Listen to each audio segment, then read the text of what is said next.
అసలు ముందు డ పే అసలు హాస్పిటల్‌కే వెళ్ళే అవసరం రాకూడదు అంటా ఉంటారు. అట్లా రాకుండా ఉండాలంటే మన లైఫ్ స్టైల్ ఎట్లా ఉండాలి? ఎట్లాంటి ఫుడ్ తీసుకోవాలి? ఇది ఫుడ్ ఒకటి. ఫుడ్ చాలా చాలా చాలా విధాలుగా చాలా చెడు దారిలో పోతుంది. హ్మ్.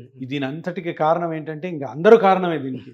యెస్. ఎక్కడెక్కడైతే ఫుడ్‌ని హ్మ్. ఓకే.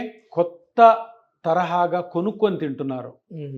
ఇప్పుడు మీరు ఇంట్లో ఏముంటది? హ్మ్. ఊరు నుంచి బియ్యం తెచ్చుకుంటాం. Yeah. లేదా ఇక్కడ బియ్యం కొనుక్కుంటాం. Mm. కందిపప్పు తెచ్చుకుంటాం. Yes. కూరగాయలు చుట్టుపక్కల కొనుక్కుంటాం. Yeah. లేదా మాంసం తినేవాళ్ళు మటన్ ఇంతే. Yeah. ఇదే మీ ఫుడ్డు. యెస్. యెస్.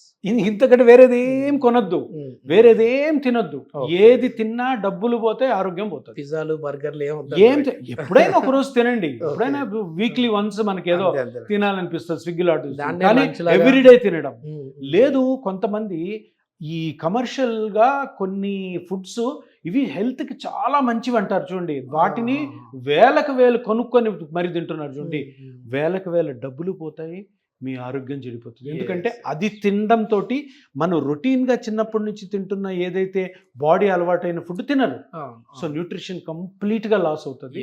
దాంతోటి లేనిపోనివన్నీ ఇంబ్యాలెన్స్ వస్తుంది బాడీలో. లేనిపోని గట్ ప్రాబ్లమ్స్ వస్తాయి, న్యూట్రిషన్ ప్రాబ్లమ్స్ వస్తాయి, మెటబాలిక్ ప్రాబ్లమ్స్ వస్తాయి.